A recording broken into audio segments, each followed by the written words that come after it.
Hello class 9th, welcome to Zenith Guru Education. मैं हूं निकी पंडित and आज हम सॉल्व करने जा रहे हैं ज़ेनिथ गुरु नेक्स्ट स्टेप 3.0 का क्वेश्चन पेपर।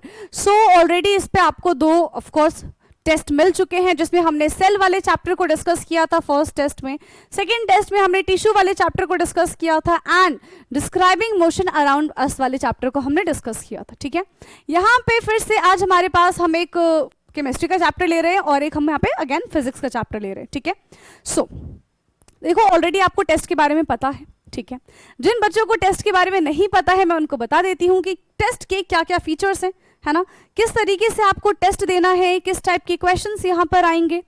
राइट, सबसे पहले हम बात करते हैं इसके बारे में। देखो यहाँ पे स्कैनर नजर आ रहे हैं आपको, तो यहाँ पे ना आपको 3 स्कैनर नजर आएंगे। सो फर्स्ट वन है हमारा यूट्यूब के लिए स्कैनर। ठीक है, अगर आप यूट्यूब पे वीडियो देख रहे हैं तो of course no need to scan it. YouTube के अलावा अगर कहीं आप इस वीडियो को देख रहे हैं तो डेफिनेटली इसको स्कैन करिए और हमारे यूट्यूब चैनल पर आ जाइए।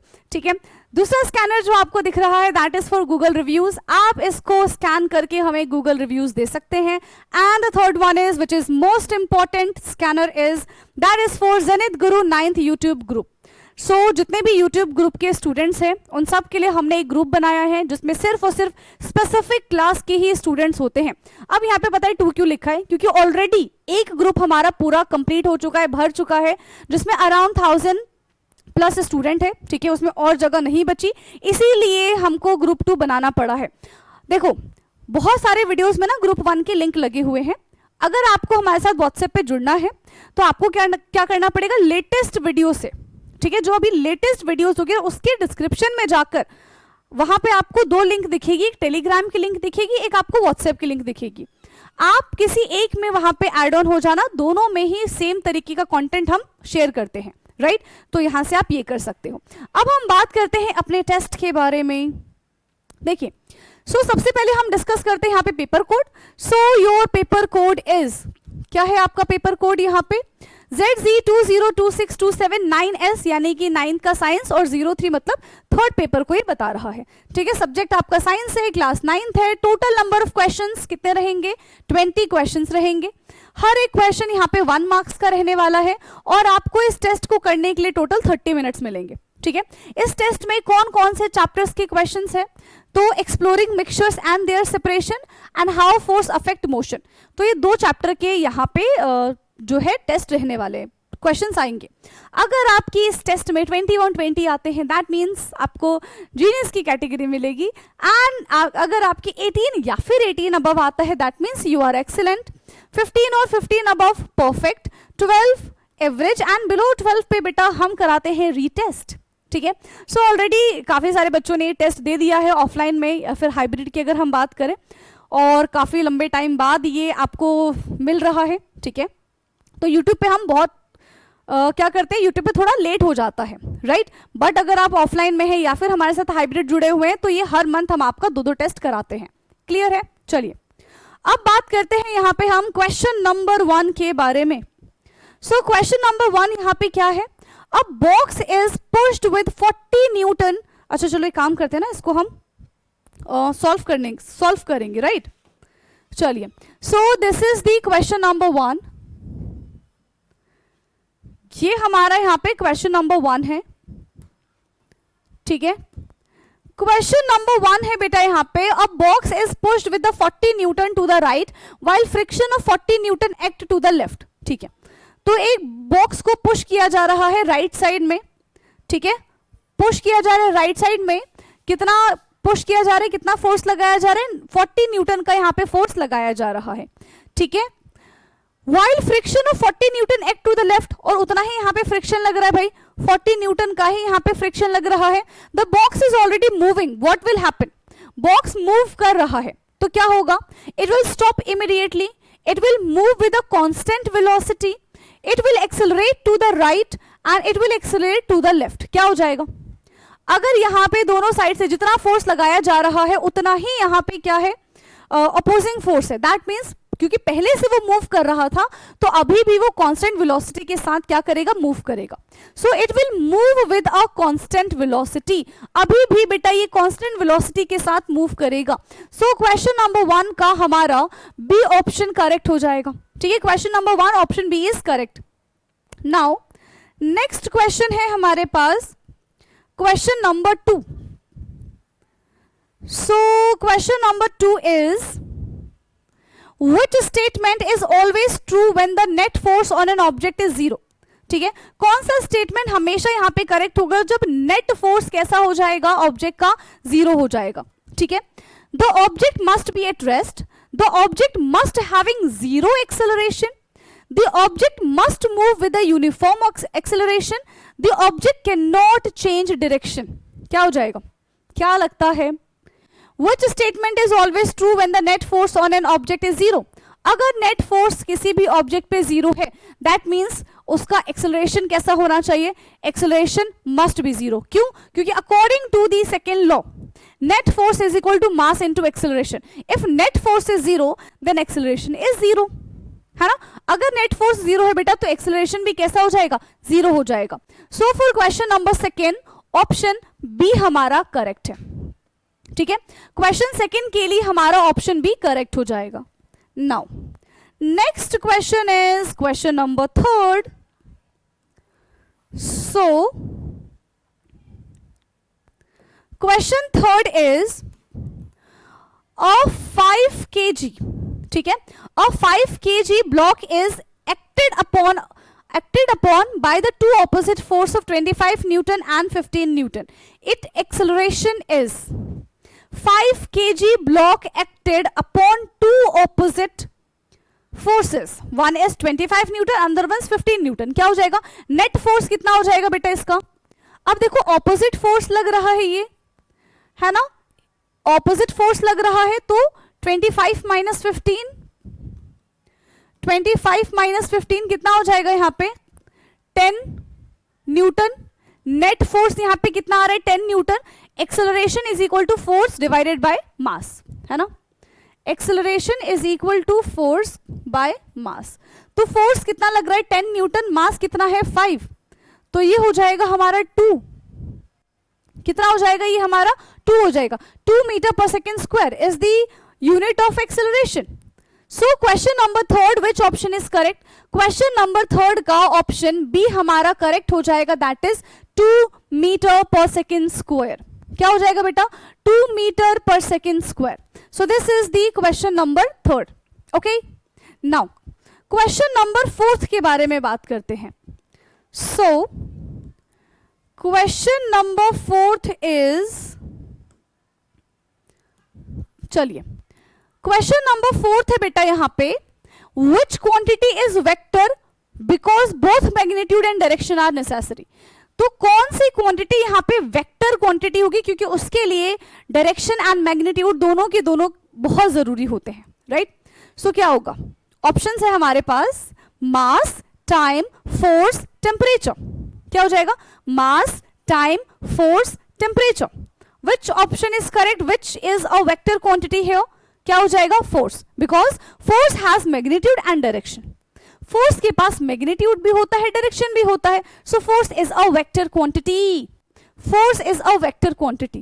क्वेश्चन नंबर 4 का ऑप्शन सी हमारा करेक्ट हो जाएगा। ओके, चलिए नेक्स्ट क्वेश्चन है क्वेश्चन नंबर 5। सो क्वेश्चन 5 है ना, चलिए question 5 is this, a body moves on a perfectly frictionless surface। एक बॉडी जो है वो perfectly frictionless surface पे मूव कर रही है। after receiving a push it will, frictionless है वो, है ना। अगर उसको किसी ने धक्का दे दिया, उसको किसी ने पुश कर दिया, तो क्या होगा? वो स्टॉप हो जाएगी after some distance, continue move करती रहेगी कांस्टेंट वेलोसिटी के साथ, ग्रेजुअली स्लो डाउन होगी या फिर एक्सेलरेट होगी कंटिन्यूसली। क्या हो जाएगा? देखो फ्रिक्शनलेस है, no friction, no opposing force काम कर रही है, तो body will keep moving with the constant velocity. ठीक है, बॉडी जो है वो कांस्टेंट वेलोसिटी के साथ मूव करती रहेगी, उसमें एज सच कोई भी चेंजेस नहीं आएंगे।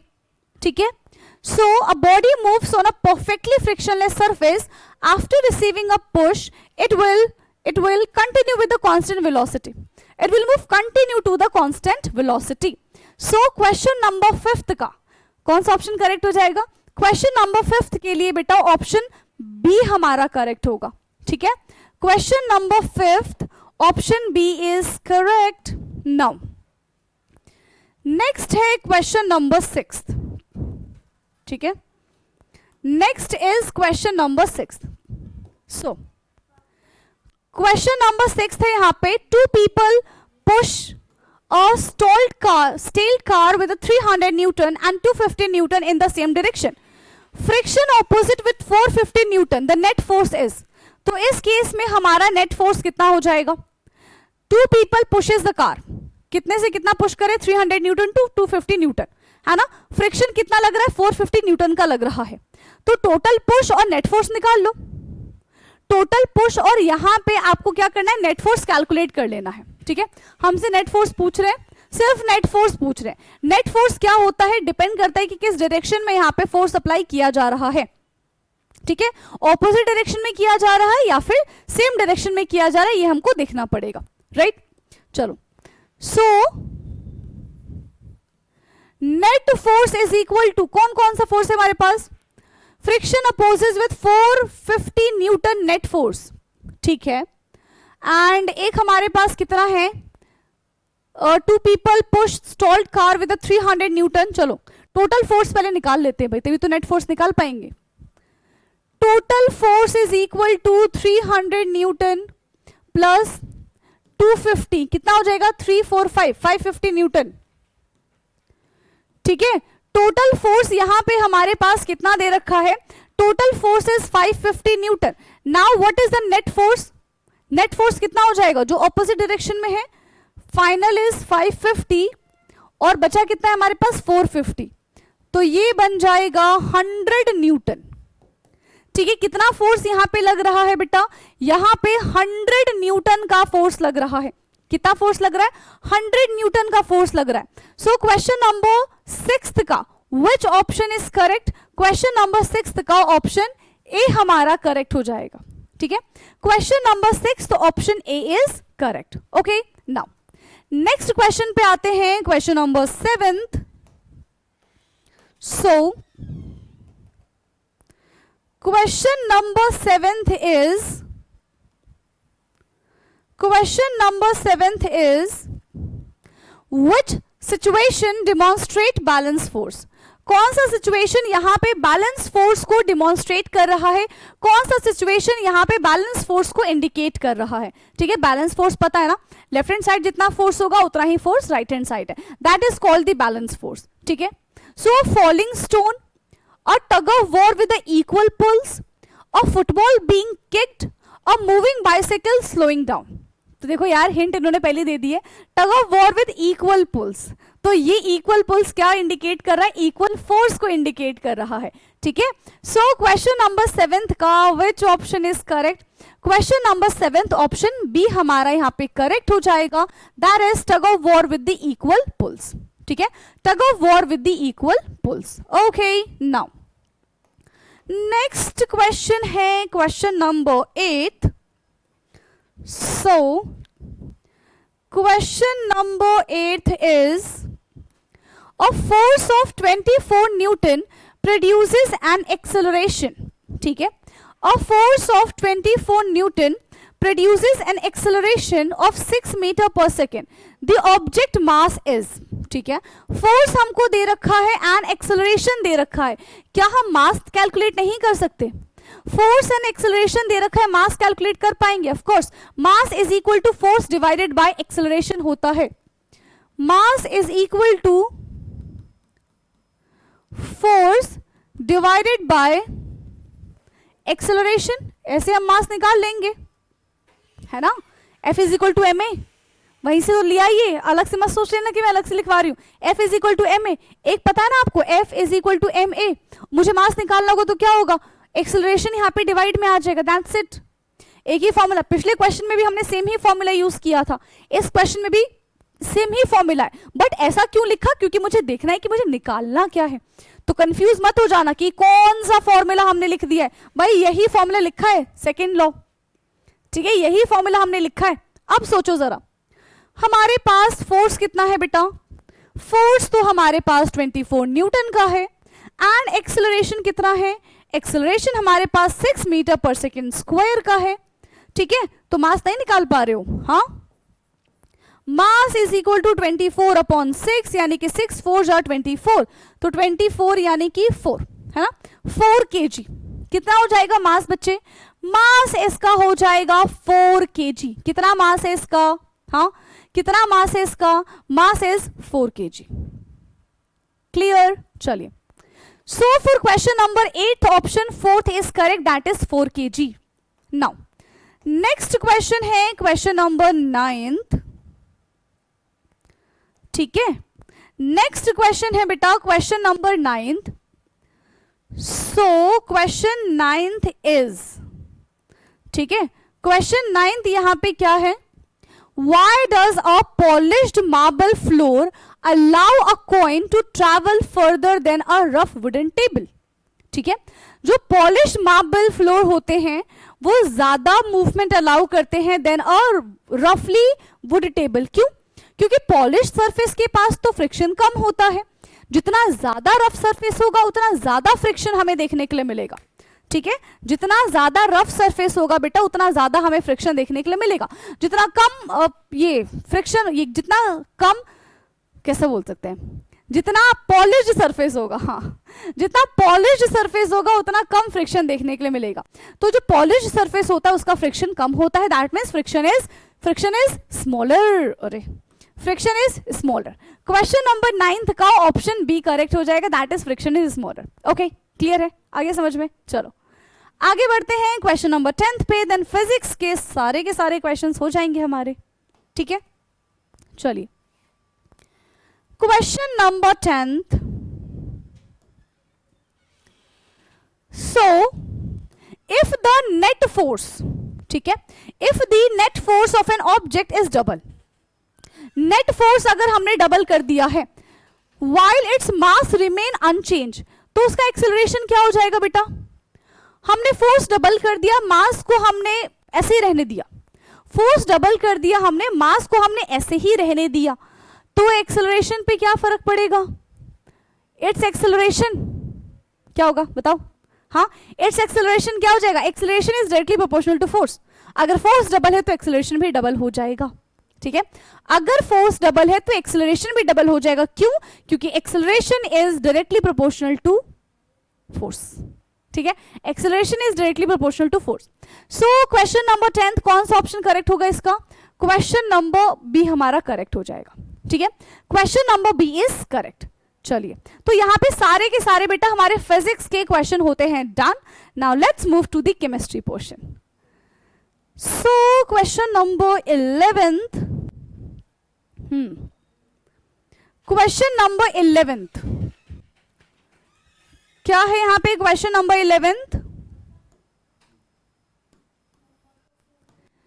which mixture requires centrifugation followed by coagulation for effective separation। ठीक है, which mixture required centrifugation, कौन सा मिक्सचर यहां पे सेंट्रीफ्यूगेशन एंड कोगुलेशन, ठीक है, followed by the coagulation effective separation, कौन सा होगा यहां पे, yes, which one is correct for this, salt solution, muddy water containing very fine clay particle, sugar solution या फिर oil and water. Which mixture required centrifugation followed by coagulation, तो centrifugation में क्या होता है, सेंट्रीफ्यूगेशन में हम क्या करते हैं, बहुत तेजी से किसी चीज को स्टिर करते हैं, that is called centrifugation. Coagulation में हम एलम के हेल्प से, ठीक है, क्या कर देंगे, पार्टिकल्स को सेटल डाउन कर देते हैं। ठीक है, तो यहां पे क्या हो जाएगा, दोनों चीजें में मान लो हमने सॉल्ट सोल्यूशन के लिए एप्लीकेबल नहीं है, शुगर सोल्यूशन के लिए भी एप्लीकेबल नहीं है। ठीक है, ये तो हमारे पास ट्रू सोल्यूशन होते हैं। ऑयल एंड वाटर के लिए हम सेपरेटिंग फनल का इस्तेमाल कर लेंगे। So muddy water containing very fine clay particles, तो उस केस में हम सेंट्रीफ्यूगेशन एंड देन कोगुलेशन का इस्तेमाल करते हैं। ठीक है, पहले सेंट्रीफ्यूगेशन हो जाएगा एंड देन कोगुलेशन हो जाएगा, राइट। सो क्वेश्चन नंबर 11th का ऑप्शन बी करेक्ट है। Question number 11th option B is correct. Now आते हैं हम क्वेश्चन नंबर 13th पे, नहीं 11th के बाद तो 12 आएगा, आते हैं सबसे पहले क्वेश्चन नंबर 12th पे। ठीक है, कि भाई क्वेश्चन नंबर 12 हमारे पास क्या है, Which technique depends mainly on different rate of movement of component through paper? ये तो देखो भाई, देखते पहचान गए होंगे किसके बारे में बात कर रहे हैं, है ना। Which technique depend on mainly rate of movement? किसमें मूवमेंट होता है पेपर पे? ऑप्शंस है हमारे पास, distillation, filtration, paper chromatography and sublimation. किस पे हो जाएगा? Of course it's paper chromatography. किस पे हो जाएगा बेटा? पेपर क्रोमेटोग्राफी पे होगा। सो क्वेश्चन नंबर 12 का ऑप्शन सी हमारा यहाँ पे करेक्ट है। ठीक है, चलिए नेक्स्ट क्वेश्चन है question number 13। So question 13 is यहां पे Which statement about solubility is correct? Solubility के लिए कौन सा स्टेटमेंट यहाँ पे करेक्ट है? ठीक है, solubility के लिए कौन सा स्टेटमेंट यहाँ पे करेक्ट है? तो gas solubility increase with temperature, gas की solubility टेम्परेचर के साथ इंक्रीज होती है। सॉलिड की solubility always decrease with temperature. Most solid become more soluble with increasing temperature. Solubility never change with temperature. तो देखो सॉल्युबिलिटी का ना दो केस है, एक केस हमारा सॉलिड के साथ है, एक केस हमारा गैस के साथ है। ठीक है, सॉलिड के साथ क्या केस है इसका कि जैसे जैसे हम टेम्परेचर बढ़ाते जाएंगे वैसे वैसे सॉलिड की सॉल्युबिलिटी इंक्रीज होती चली जाएगी। गैस के केस में क्या होता है, जैसे जैसे हम टेम्परेचर बढ़ाएंगे गैस की सॉल्युबिलिटी डिक्रीज होती चली जाएगी। So for this question which option is correct? Yes, most solid become more soluble with increasing temperature. जैसे जैसे हम टेम्परेचर बढ़ाते जाएंगे सॉलिड जो है पानी के अंदर डिसॉल्व होता चला जाएगा। सो क्वेश्चन नंबर 13 का ऑप्शन सी हमारा यहाँ पे करेक्ट होगा। ठीक है, ओके चलिए नेक्स्ट क्वेश्चन है question number 14। So okay question number 14, चलिए ठीक है। सो ये कौन सा क्वेश्चन है? In separating funnel mustard oil form the upper layer because. हमने सेपरेटिंग फनल वाले पढ़े है ना, हम सेपरेटिंग फनल से किस चीज को सेपरेट करते हैं? ऐसे कंपोनेंट जिनकी डेंसिटीज डिफरेंट होती है, राइट। तो यहाँ पे कह रहे हैं कि जब भाई हम ऑयल एंड वाटर लेते हैं सो इन सेपरेटिंग फनल ऑयल हमेशा ऊपर रहता है एंड वाटर हमेशा नीचे रहता है। ऐसा क्यों होता है, क्या रीजन है? So it has high boiling point, क्योंकि उसका ज्यादा बॉइलिंग पॉइंट है। It is denser then water, क्योंकि ऑयल वाटर से ज्यादा डेंसर है। It is less dense and immiscible with water, oil जो है वो वाटर से कम डेंस और वाटर में मिलता भी नहीं है। एंड इट इवापोरेट फास्टर, या फिर ऑयल जो है ज्यादा जल्दी इवापोरेट हो जाता है। सो विच ऑप्शन इज करेक्ट? बताओ, ये तो बहुत इजी क्वेश्चन आ गया। कौन सा ऑप्शन हो जाएगा? देखो ऑयल एंड वाटर की अगर हम बात करते हैं तो ऑयल हमेशा टॉप पे रहता है, वाटर हमेशा बॉटम पे रहता है। क्यों? क्योंकि ऑयल की डेंसिटी कम होती है वाटर के कंपैरिजन में। और ये इंटरमिक्स क्यों नहीं होते? Because both are immiscible liquid. Intermix क्यों नहीं होते बेटा? Because both are immiscible liquid, दोनों के दोनों इमिसिबल लिक्विड की कैटेगरी में आते हैं। सो क्वेश्चन नंबर 14 का ऑप्शन सी हमारा यहाँ पे करेक्ट हो जाएगा। ठीक है, both are immiscible with water. ठीक, मतलब immiscible with oil is immiscible with water. Now next question है question number 15। So question number 15 है हमारे पास, Which of the following is not a suspension? कौन सा इसमें से सस्पेंशन नहीं है, है ना? कौन सा इसमें से सस्पेंशन नहीं है? तो muddy water, tea leaves in water, salt solution and saw dust in water. See, suspension क्या होता है? जिसके पार्टिकल्स हमको हमारी आंखों से दिखाई देते हैं, ठीक है, जिनके पार्टिकल्स का साइज मोर देन 1000 नैनोमीटर होता है, that is called suspension. Muddy water दिखाई देता है, उसके पार्टिकल सस्पेंशन है। टी लीव्स दिखाई देते हैं, सस्पेंशन है। सॉल्ट डस्ट भी हमको वाटर में नजर आते हैं, सस्पेंशन है। लेकिन जब हम सॉल्ट सोल्यूशन के बारे में बात करते हैं, so this is the true solution. कैसा सोल्यूशन होता है बेटा? ये कैसा सोल्यूशन होता है ये हमारा? So this is the true solution. ठीक है, कैसा सोल्यूशन है? ट्रू सोल्यूशन है। और इसके पार्टिकल्स लेस देन 1 नैनोमीटर होते हैं। कैसा हो जाएगा? इसके पार्टिकल्स लेस देन 1 नैनोमीटर होते हैं, मतलब ये हमारा सोल्यूशन है, that is not suspension. Question number 15 का ऑप्शन सी हमारा करेक्ट होगा। चलिए Next question is question number 16th. Now, question 16th is why are large crystal form during slow cooling? Slow cooling के टाइम पे large crystals क्यों बनते हैं? Crystallisation वाला प्रोसेस से ये क्वेश्चन है हमारा, ठीक है, क्योंकि फास्टर इवापोरेशन होता है, लेस सॉलिबिलिटी हो जाती है, particles get more time to arrange themselves, या फिर more impurities enter the crystal.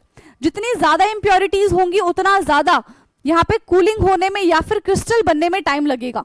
Which option is correct for question number 16? Yes, यहाँ पे क्या होता है, particle get more time to arrange themselves, है ना, पार्टिकल्स को खुद को अरेंज करने में ज्यादा समय लगता है। दैट्स व्हाई कूलिंग जो है वो, ये क्रिस्टल्स जो है कूलिंग के टाइम पे क्या हो जाते हैं, लार्ज क्रिस्टल का फॉर्मेशन देखने के लिए मिलता है।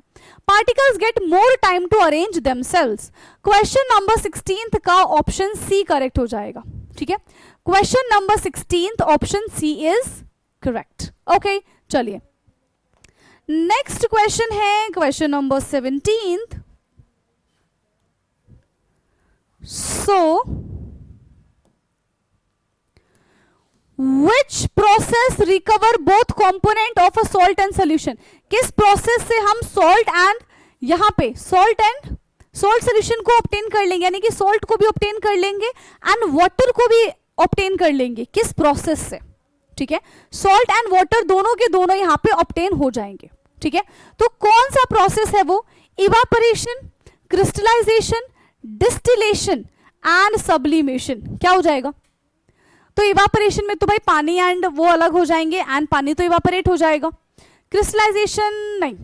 डिस्टिलेशन की अगर हम बात करते हैं तो डिस्टिलेशन में क्या होता है बेटा, पहले हम ऑयल, ये दो सब्सटेंस को अलग करेंगे, फिर उसको कंडेंस कर लेंगे, तो हमें दोनों की दोनों चीजें मिल जाएंगी, right, not sublimation. Question number 17 का ऑप्शन सी हमारा करेक्ट हो जाएगा, that is distillation, that is distillation. चलो नेक्स्ट क्वेश्चन है question number 18। Question number 18 is, चलिए, so if 15 gram sugar is dissolve, है ना, if 15 gram sugar is dissolved to make 300 ml of solution, its mass by volume percentage is, mass by volume percentage बता दो भाई, to dissolve to make 300 ml of solution, ठीक है। तो हमारे पास solution कितना है? हमारे पास सोल्यूशन 300 ml है, ठीक है, सोल्यूशन इज 300 ml। सॉल्यूट कितना दे रखा है हमारे पास? सॉल्यूट हमारे पास है 15 ग्राम। तो अब हम यहाँ पे कौन सा फॉर्मूला लगाएंगे? एक ही फॉर्मूला है हमारे पास, तो है ना, चाहे मास बाय मास के बारे में बात कर ले, मास बाय वॉल्यूम के बारे में बात कर ले, या फिर वॉल्यूम बाय वॉल्यूम के बारे में बात कर ले, ठीक है। हमारे पास कितने फॉर्मूला है? मिला जुला के एक ही जैसा फॉर्मूला है, ठीक है। तो क्या हो जाएगा, हमें क्या निकालना है? मास बाय वॉल्यूम परसेंटेज, ठीक है। सो मास बाय वॉल्यूम परसेंटेज, ठीक है। तो ऊपर हम सॉल्यूट का मास रखेंगे, नीचे हम सोल्यूशन रखेंगे इन ml,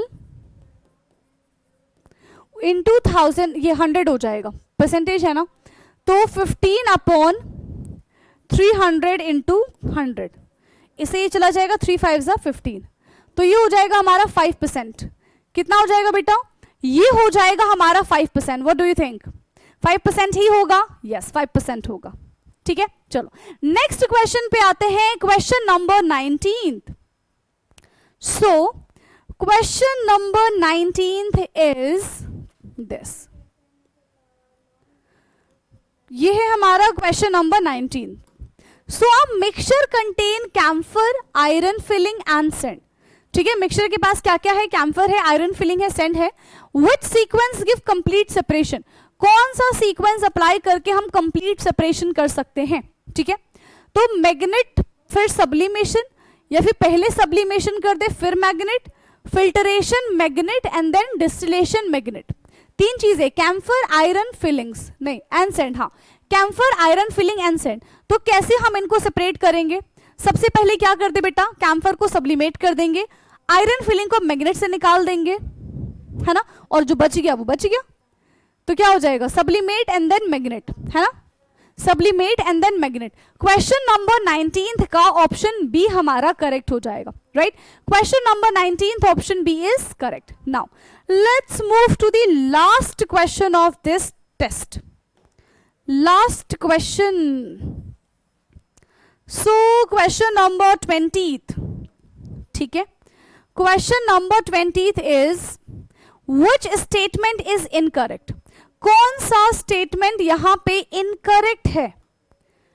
every solution is homogeneous, every homogeneous mixture is a solution, every suspension is heterogeneous and every heterogeneous mixture settle on standing. Which statement is incorrect, मतलब एक ही इनकरेक्ट है यहां पे, ठीक है, एक ही इनकरेक्ट है यहां पे, ठीक है, बाकी सारे के सारे करेक्ट है। एवरी सोल्यूशन इज होमोजीनियस, हाँ भाई, every solution is homogeneous, every homogeneous mixture is a solution, of course, every suspension is heterogeneous, हाँ। तो क्या every heterogeneous mixture settle on standing, सारे के सारे heterogeneous mixture standing ये settle हो जाते जब undisturbed रहते हैं? तो नहीं, सबके सब नहीं होते। मिल्क को देख लो, नहीं होता है ना। तो ऑप्शन डी इसका करेक्ट हो जाएगा। क्वेश्चन नंबर 20 का ऑप्शन डी हमारा यहाँ पे करेक्ट है। तो इसी के साथ बेटा हमने सारे के सारे क्वेश्चंस इसके कर लिए खत्म, ठीक है। सारे के सारे क्वेश्चंस यहाँ पे हमारे हो जाते हैं फिनिश। अब आपको क्या करना है, अब आप कमेंट करके, ठीक है, बताएंगे। सबसे पहले तो आप अपना नेम लिखेंगे एंड देन आपके कितने मार्क्स आए हैं आउट ऑफ 20, ये आप मुझे कमेंट करके बताओगे, ताकि मैं आपकी प्रोग्रेस देख सकूं कि फर्स्ट टेस्ट में आपके कितने थे, सेकंड टेस्ट में आपके कितने थे एंड आगे आने वाले टेस्ट में आपके कितने होंगे, ठीक है। ओके, तो ये दो चीज आपको करने हैं। जितने भी बच्चे ये वीडियो देखेंगे, एंड में आपको अपना नाम के साथ अपने मार्क्स वहां पे लिखने हैं। ओके, चलिए, सो आज की क्लास में इतना ही। अब हमारी मुलाकात होगी अपने नेक्स्ट टेस्ट सीरीज में, एंड जो नॉर्मल हमारी क्लासेस चलती हैं लाइव क्लास, आप उसको ज्वाइन कर सकते हैं, ठीक है। चलिए, okay, so thank you so much and bye bye, take care.